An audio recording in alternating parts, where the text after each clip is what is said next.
I've often thought about what people mean when they talk about gut instincts. You hear about it all the time, someone saying they knew something wasn't right, that something was off, and yet they brushed that feeling away. Looking back, I realized that my own gut had been screaming at me for months before my wedding day. It hissed that my fiancée Harper and my best friend Kyle were getting too close. Far closer than was normal. But I was busy. Busy with my demanding job at a software consultancy in Austin. Busy planning the wedding Harper wanted. Busy trying to please her very demanding parents, Robert and Margaret Ellis. Even though I occasionally felt a pang of jealousy seeing Harper and Kyle laugh together in a corner, or noticed how Kyle's eyes lingered on her in ways that made me uneasy, I simply didn't have the energy to wrestle with those suspicions. I was exhausted by too many 12-hour workdays, by the calls and errands that come with a massive wedding. My parents, loving as they were, had neither the means nor the know-how to assist with all the lavish demands Harper and her mother insisted upon. That left me juggling about 100 responsibilities with no room to breathe. But the red flags were there. For instance, whenever Harper and Kyle texted far more often than a best friend and fiancé should, I'd catch them smiling at messages or referencing jokes they refused to share with me. If I asked, "Hey, what's so funny?" they'd respond with dismissive shrugs or good-natured but evasive remarks. Just a silly meme, inside joke, nothing you'd be interested in, and so on. I'd known Kyle since freshman year at the University of Georgia. We shared a cramped dorm, pulled all-nighters for finals, and covered for each other when we needed it. We were, I believed, as close as brothers. And maybe that's why I managed to stifle my own concerns. I just couldn't imagine him betraying my trust so brazenly. He's my best man, I told myself. He's got my back, right? Right. As for Harper, she came from a much wealthier background. The Ellis family prided themselves on their local prominence. Robert Ellis was heavily involved in Atlanta area real estate development, and Margaret Ellis acted as the imperious socialite who graced every fundraiser and charity gala with condescending smiles. When I'd proposed to Harper, they grudgingly accepted me. While not explicitly rude, they were always sure to remind me that I was marrying up, that the Ellis name had standards to maintain. Their arrogance showed in the wedding planning as well. "We'll split the cost 50-50, her parents had said. But they pushed for a lavish venue in the North Georgia mountains, extravagant centerpieces, a string quartet, and a guest list that ballooned to almost 300. My folks, retired schoolteacher dad and a near-retiring nurse mom, had to dig deep into their savings to meet their half. No matter how many times I tried to set boundaries, it always ended with Harper's mother saying, "We can't cut corners, we're the Ellises," or "Think of what people will say. You want your bride to look cheap on her big day?" That language grated on me, but Harper sided with her parents more often than not. She'd wave me off. "Let them have their fun. We'll only do this once, right?" Famous last words. A week before the wedding, Kyle, grinning confidently, offered to handle hotel reservations for out-of-town guests. "You've got enough on your plate. Let me take care of it," he said, flashing phone screenshots. It felt like the old college days, trusting him with something important. Relieved, I thanked him. The night before the wedding, our families gathered for the rehearsal dinner at the venue. Harper, in an almost bridal white dress, flitted between her father's relatives, who barely acknowledged me. My parents lingered awkwardly, uncomfortable with the wealth on display. Kyle gave me occasional thumbs-ups from across the room.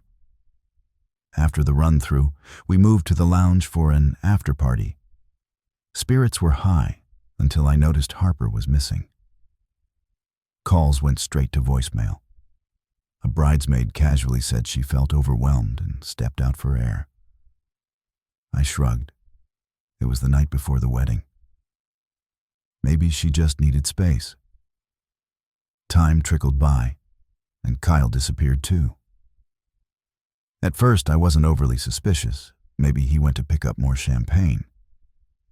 But a nagging voice in my head whispered, "Look for him, and look for her." Half an hour turned into an hour. Curiosity burned, so I grabbed my phone, scrolled through social media, and checked if Harper or Kyle had posted anything. Sure enough, I stumbled onto Harper's Instagram. She had accidentally uploaded a short story that she deleted within seconds, but the damage was done. In that fleeting clip, I recognized a hotel hallway, the golden pattern of the carpet, and a partially visible door number. It was definitely not the corridor at our wedding venue. Different place, different hotel. My heart clutched in my chest. The gut instinct I'd suppressed for months roared to life. Go see for yourself. I needed to see for myself. I remember driving through the busy streets of downtown Atlanta, my mind racing with possible explanations. Could she have gone to a friend's room? Could Kyle be helping her pick something up? My heart hammered as I thought. What if they really are together? That's insane. That can't be real. But the part of me that was now fully awake refused to shut up.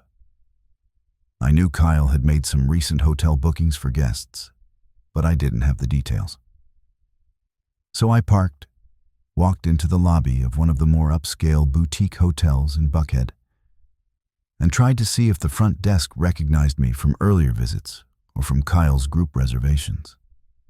My plan was half-formed, but as luck would have it, I saw Kyle's car parked near the entrance.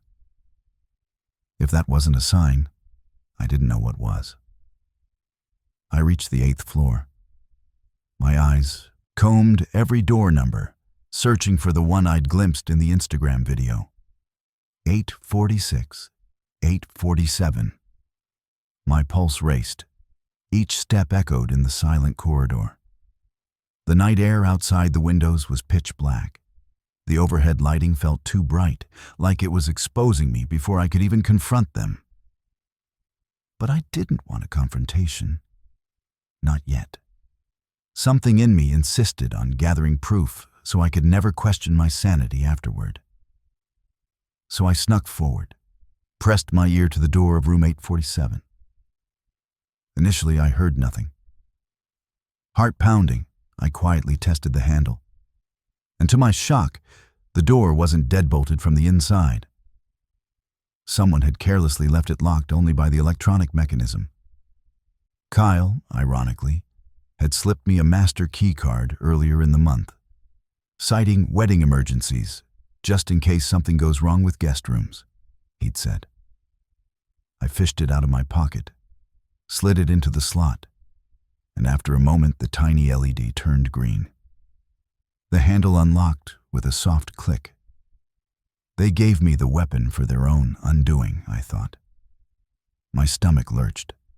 I slipped inside soundlessly. The lights in the room glowed dim. Soft shadows flickered on the walls. I heard a quiet, intimate murmur. My blood started boiling. There, on the king-sized bed, Harper was entangled with Kyle, bare-skinned, her hair in disarray.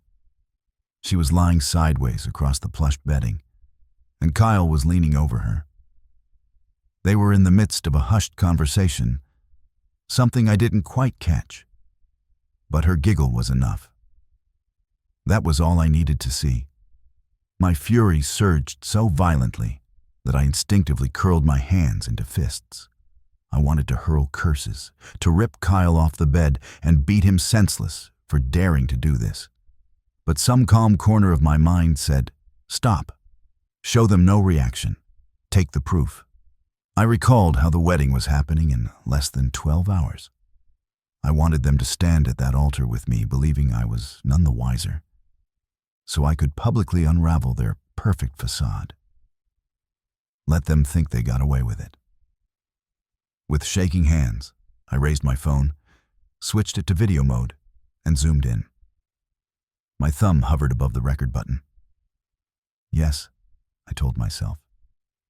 You want them to see exactly what you caught later. I recorded a few seconds of them in bed, capturing the details. Harper's face, Kyle's posture, and the date timestamp in the corner. They had no clue I was there. Kyle whispered something about, "We'll never get caught," followed by Harper's low laugh. The camera caught it perfectly. My entire body was trembling with rage.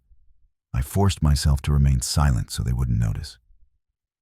No confrontation. This is not the time. I repeated that mantra over and over, like an anchor for my sanity. Once I had enough footage, I carefully stepped back, filming as I retreated, making sure the phone's microphone picked up every humiliating detail. I closed the door just as quietly as I'd opened it, then fled, nearly running down the hallway to the elevator. It felt like I had a bomb strapped to my chest, one that would detonate the next day. Outside, the night air smacked me like a shock of cold water. My heart hammered like I'd sprinted a marathon. Waves of fury coursed through me, threatening to bubble up into a scream or meltdown. I felt the phone in my sweaty hand, digital proof that the people I trusted most had stabbed me in the back. I took a few minutes to calm down, forced my breathing into a steadier rhythm, climbed into my car, and drove aimlessly until I found a 24-hour diner. There, in a shabby booth, I reviewed the footage in private. It left no doubt. That was when the seeds of a savage plan took root. If they wanted to humiliate me, they'd done a fine job. But I wouldn't be the only one humiliated tomorrow. I didn't sleep that night. By 5 a.m., I had downed 3 cups of coffee, scribbled notes for my wedding presentation, and mentally rehearsed how to manipulate the schedule so I'd have control of the microphone and projector. Our venue provided top-of-the-line AV equipment so we could show a slideshow of our childhoods and relationship milestones. I'd meticulously curated photos of Harper's baby pictures, my own slightly embarrassing teenage shots, snapshots of us together at the lake. All of that could be replaced in an instant. I knew the system well enough to switch the feed to whatever I wanted. A thumb drive, a phone, any external source. Part of me hesitated, haunted by the knowledge that I'd effectively be showing a snippet of a private, very intimate act.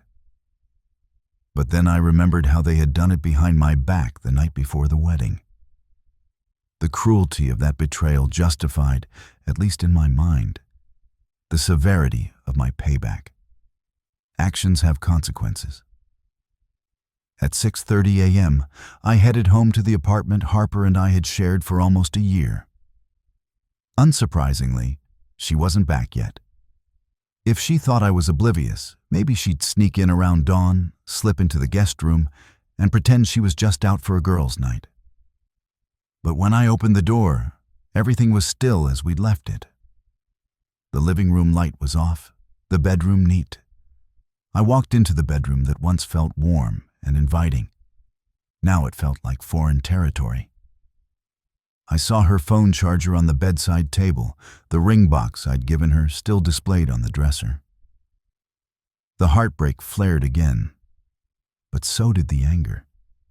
She'd thrown away everything we'd built for a quick fling with my best friend. I set my phone to vibrate and tried to rest for an hour or two, though my mind wouldn't quiet. Around 9 a.m., Harper finally showed. I heard the soft beep of the door unlocking. I pretended to be asleep, waiting to see if she'd tiptoe in. Sure enough, her footsteps were light, as if she didn't want me to wake up and ask where she'd been. She didn't even peek into the master bedroom. I heard her slip into the guest room, probably to do damage, control on her appearance. Half an hour later, I emerged, feigning a yawn like everything was normal. She was sitting at the kitchen island, hair brushed, wearing a casual t-shirt and sweatpants. She gave me a tired smile. "Morning, babe," she said. "I crashed with a friend last night. Too much wine at the rehearsal dinner, you know how it is." I smiled back, mind racing with thoughts of last night's video. "Must have been some party," I responded calmly. "Just glad you're okay." I gave her a quick peck on the cheek, resisting every urge to say something scathing. Her eyes flickered with a bit of relief, maybe a bit of caution. She's trying to read me, I realized. She must have worried that I suspected something, but my expression revealed nothing except mild acceptance. "I want you to think you got away with it." I had to keep up the charade for just a few more hours. The wedding was set for noon at the elite Chateau Elan winery and resort, chosen for its prestige. My parents arrived at 10 a.m., excited but unaware of the storm brewing beneath the surface. I greeted them with hollow hugs. My mother beamed in her pastel dress. My father patted my back, likely recalling the quiet boy I once was. Forcing a smile, I told them I had last-minute AV setups. "See you soon." Harper and her bridesmaids fussed over hair and makeup in their suite. Kyle was likely in the groomsmen's room, but I had no intention of finding him. Let him think I was still in the dark. I slipped into the AV booth overlooking the ballroom. Tony, the technician, was testing the microphone and projector. "This is the groom, Dylan," he told a colleague. "Dylan's got some extra stuff he wants to show, right?" "Yeah," I confirmed with an easy grin. I pulled out a flash drive from my jacket pocket. "I've got a surprise video instead of the usual couple's slideshow. I'm going to do something more dramatic." Tony chuckled. "Hey, it's your big day, man. Just make sure you tell me the cue so I can swap out the files." I tapped the flash drive. "I'll give you a signal. Maybe I'll just say, 'Roll it.' And trust me, you won't miss it." A sliver of guilt gnawed at me, but I quashed it. They brought this on themselves. The ceremony was slated to start promptly at noon in the grand atrium. An opulent space with high ceilings, crystal chandeliers, and meticulously laid out chairs for guests. By 11:50, the place was nearly full. People were chattering excitedly, snapping selfies, exchanging pleasantries. The bride's side was large, dominated by the Elise's social circle, local dignitaries, business associates, and extended family. My own smaller circle of close friends, colleagues, and relatives was there too, though overshadowed by the Ellis crowd. The plan was for me, as the groom, to wait at the altar with the officiant while the wedding party entered. But at 11:55, I was missing. The officiant, an old friend of Robert Ellis, looked around, confused. Harper's father started checking his watch, scowling. My mother shifted in her seat anxiously. Margaret Ellis, in a prim lilac suit, frowned as she whispered to some guests, "Where on earth is Dylan? Is he always this unreliable?" She loved any chance to undermine me. Harper, hidden away in the back, would have been panicking at this point, but I wasn't there to see it. I watched from the second-floor balcony behind curtains, scanning the crowd, measuring the energy. When the clock read 12:01, the doors were officially supposed to open for the bridal processional. Instead, there was confusion and a low murmur of concern. Perfect time to drop the bomb. I slipped back into the AV booth where Tony hovered nervously over the soundboard. He saw me and said, "Hey man, we're like 2 minutes behind. You good?" "Absolutely," I replied with a tight smile, stepping to the microphone connected to the overhead speakers. My heart banged so fiercely I thought my ribs would crack, but rage and adrenaline fueled me. "Let's do this." I pressed the mic switch. Throughout the grand atrium, my voice echoed, "Good afternoon, everyone." A wave of hush swept over the seated crowd. They turned to look around, expecting me to appear at the altar. Instead, they saw no one. Confusion flared. Harper's father stood up, looking around. Harper's mother put a hand to her chest. "Hello?" The officiant began hesitantly. "The ceremony starts." "Actually," I interrupted, my voice booming, "there won't be a ceremony."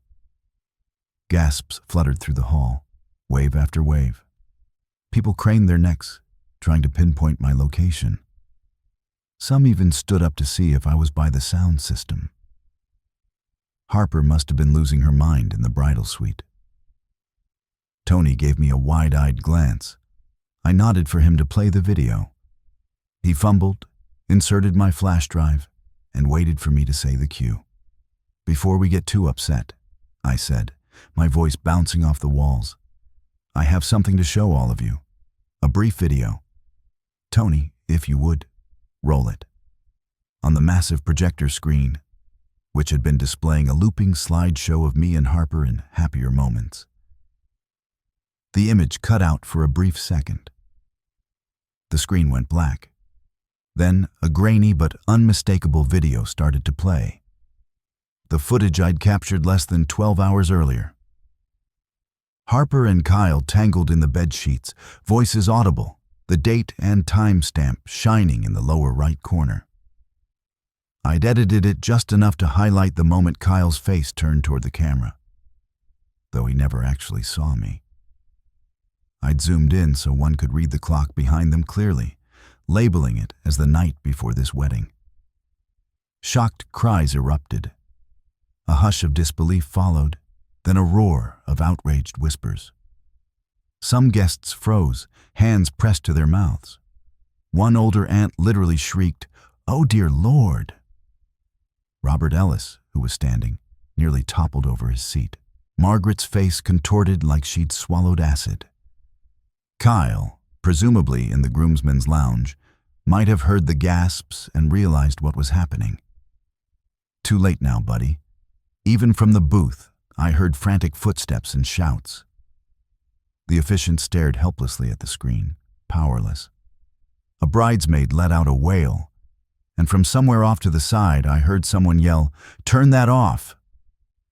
I decided to let it loop for a full 10 seconds. Long enough for everyone to absorb the date stamp, the explicit visuals, the knowledge that it was my fiancé and my best friend. Then I cut the feed. The screen went dark again, but the screaming chaos continued. The entire crowd was in a state of meltdown. Tony's face was pale. "What the hell, man?" he muttered. But I just stepped away from the mic. Down below, I saw Harper appear at the entrance in her wedding gown, face drawn in horror. Her hair was meticulously styled, her makeup flawless, but nothing could hide her panic. "Turn it off!" she screeched in a voice pitched with desperation. She seemed to have missed the actual footage by a few seconds, but the shell-shocked expressions told her enough. Margaret rushed toward the projector, jabbing her finger at the staff. "Who let this happen?" she spat. Tony, cowering in the booth, had no time to respond. Robert Ellis stormed into the center aisle, roaring like an enraged bull. "Dylan! Where is Dylan?" He pivoted in circles, face mottled red. The guests parted around him, uncertain whether to stay or flee.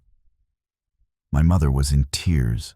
My father stood protectively next to her, glaring at the Ellises, trying to figure out what was happening. Some of Harper's relatives shrank away, terrified that the scandal would taint them. A woman in the second row fainted. Her neighbor shook her shoulder and called for water. This was absolute bedlam. Harper searched the crowd, her eyes scanning every corner. The train of her gown dragged behind her like a ghost. Finally, she caught sight of me on the second-floor balcony. I stepped forward, looking down over the railing.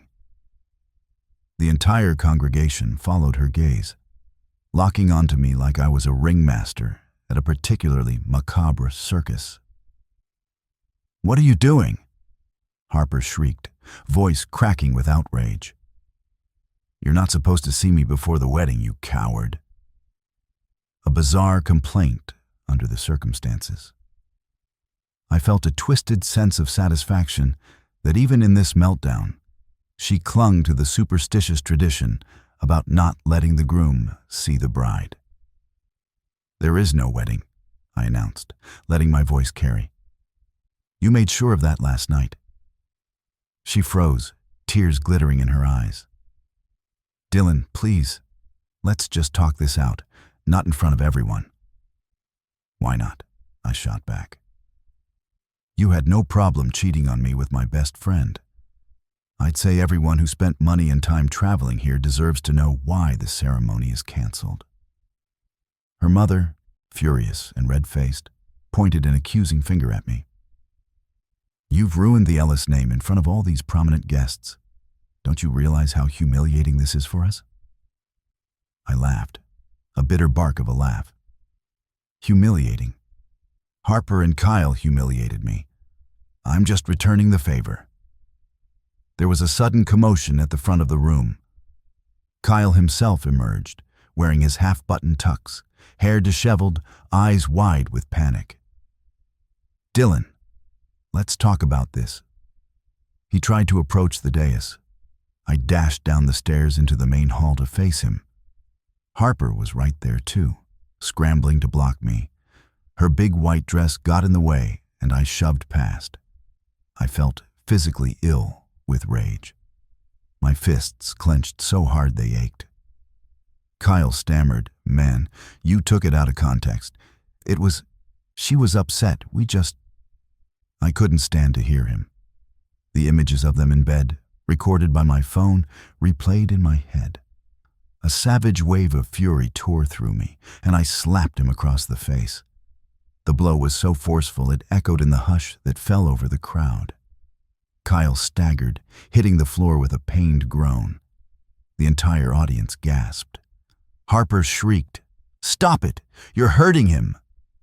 She knelt beside Kyle, ignoring her dress as it bunched around her. Margaret let out a strangled cry. "You monster! Assaulting him in front of everyone!" I pointed at Kyle, who was struggling to get up. "He's the monster, along with your daughter. They set me up to look like a fool right under my nose. Now the world knows exactly who they are." A pregnant silence enveloped the hall. Harper glared at me, tears streaming. "Dylan, I'm sorry, okay? Just stop." I turned to the guests, many of whom were filming with their phones, capturing every second of the chaos. "Thank you all for coming," I said with sarcastic formality. "But there will be no wedding today. Sorry if you wanted a nice ceremony. Instead, you get the truth." With that, I stormed out of the main hall, shoving open the heavy double doors. My parents followed, stunned but resolute. Harper wailed my name, but I refused to look back. I drove back to our apartment, adrenaline still pumping. My mother accompanied me, horrified by the fiasco, tears in her eyes. "Dylan, are you sure all of that was real?" she asked in a quiet voice once we arrived. I nodded, showing her the original, unedited clip. Time-stamped for the night before. Her face fell in utter shock. "Oh, dear God," she murmured, hugging me. "I'm so sorry." My father stood behind her, uncertain what to say. "You did what you had to do, son." He patted my shoulder, but I could see the heartbreak in his eyes.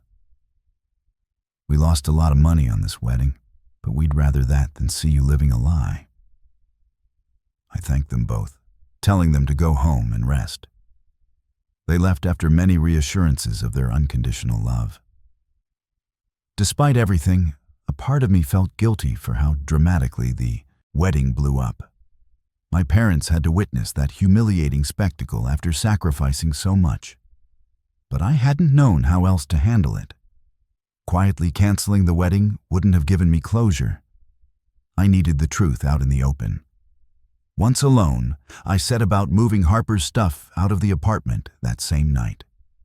I hauled boxes from the closet, collecting all her clothes, her extensive shoe collection, her makeup sets, and even the random decor items she'd insisted on. I packed them meticulously, labeling the boxes with black marker. Then I rented a small U-Haul trailer online, loaded it up near midnight, and drove it to her parents' estate.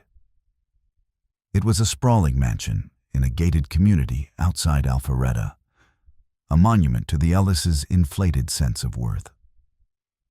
The security guard at the entrance recognized me from previous visits, and upon seeing the U-Haul, asked warily, "Everything okay, Mr. Carter?" "Just dropping off Harper's belongings," I said evenly. He opened the gate.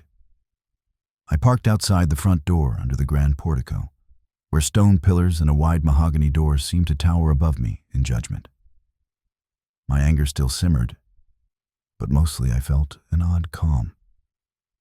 The adrenaline had died down, and the finality of my actions was sinking in. I stacked the boxes neatly on the doorstep, hammered the brass knocker once, and walked back to the truck. As I left, I saw a light turn on inside. Probably Robert or Margaret coming to see who dared disturb them at 1 a.m. Let them discover their precious daughter's belongings. She could take up residence in her old bedroom for all I cared. I was awakened the next morning by the sound of furious knocking on my apartment door. For a groggy second, I thought I'd dreamt it. Then came the familiar voice of Robert Ellis. "Open up. We know you're in there." I pulled on a t-shirt and swung the door open to find Harper, Robert, and Margaret in the hallway, all wearing expressions of thunderous rage. Harper's eyes were puffy and red, her hair unkempt. Robert looked imposing in a tailored suit, fists clenched. Margaret wore an expensive-looking coat and brandished a stack of papers. "We need to talk about compensation," Robert announced, voice cold. I suppressed a tired laugh. "Compensation for what?" Margaret shoved the papers at me. "The wedding fiasco, obviously. We sunk tens of thousands of dollars into this event, not to mention the lodging expenses, the catering, the advance bookings. Your display ruined everything." I glanced at the itemized receipts. "You do realize your daughter cheated on me with Kyle last night, right? I'm fairly certain they're the reason everything is ruined." Harper's face twisted with indignation. "You had no right to ambush me in front of all those people. You could have just canceled quietly if you didn't want to go through with it." "I had every right," I seethed, anger flaring anew. "You and Kyle humiliated me. I returned the favor. Don't act surprised by the consequences of your actions." Robert's voice rose. "We paid for half that wedding. Your parents covered the other half, but the final cost soared far beyond what they contributed. We want the money back. You owe us, let's call it $15,000. That's only part of our total losses." I stared in utter disbelief. "You think I owe you 15 grand for a wedding that your daughter sabotaged?" Margaret's mouth twisted. "You performed that vile stunt with a projector. We had important guests there, clients, donors, local officials. You humiliated us in front of people who control reputations. We can't let you walk away without repaying some of the cost." I nearly laughed at the brazenness. Let's not forget, none of this would have happened if Harper had kept her legs closed the night before our wedding. Harper flinched. "You jerk. Maybe if you'd been around more, if you'd cared about my needs." I cut her off with a sardonic snort. Oh, so it's my fault? You know what? Get out of here. All of you. I'm not giving you a dime. Robert drew closer, towering over me. Do you have any idea who you're messing with? I have influence in this town.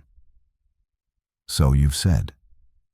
But you're forgetting I have that recording, with your daughter's face and that timestamp. If you want to throw your weight around, go ahead. We'll let the court of public opinion see the raw footage. I'm sure your donors and local officials will love rewatching it. Then we can discuss who's humiliated. They stared, the fury on Robert's face intensifying, but he hesitated. Harper tried a different angle, stepping forward, eyes full of tears. Dylan, please. We used to love each other. We built a life together. Let's not destroy everything over one mistake. One mistake? I asked, voice quivering with disbelief. It wasn't an accident. You chose to do it. I saw and recorded it. There's no going back now. Get the hell out. Robert's shoulders slumped in defeat as he realized he had no leverage here. Sure, they could threaten me, but the evidence was on my side. Margaret let out a haughty sniff. You'll regret this, I shrugged. Not half as much as I would have regretted marrying your daughter. They stormed out, slamming the door hard enough to rattle the frame. My head fell back against the wood once they'd gone. A wave of exhaustion and bittersweet relief overcame me. It's over. There was no wedding, no fiancé, no best friend. A hollow triumph, but still a triumph. Word spread fast. Friends reached out with support, shock, or judgment. I repeated the same story, how I caught them, why I exposed them at the wedding. Some called it brutal, others called it epic. I ignored the critics. Kyle texted once. Dude, I'm sorry, but you gotta understand. I ignored it. He lost his job soon after, for dishonesty. Fitting.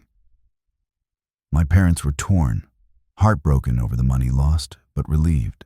I dodged a disastrous marriage. My father reassured my mother. Better money lost than Dylan's dignity. I promised to repay them. The Ellises tried damage control, spinning lies about my outburst and jealousy. But the guests saw the truth. Their reputation was ruined.